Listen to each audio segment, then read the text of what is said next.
This is a huckleberry plant, or bush, rather.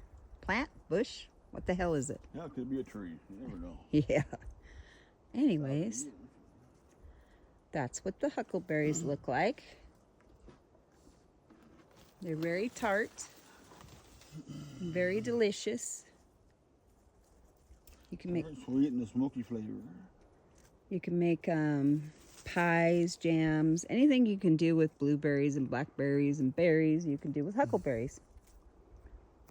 And there's my honey. He worked all day. He's in there picking huckleberries. Say hi. Hi. Look. Anyways, that's what huckleberries look like. All these are huckleberries. Little tiny things that take forever to make quite a bit.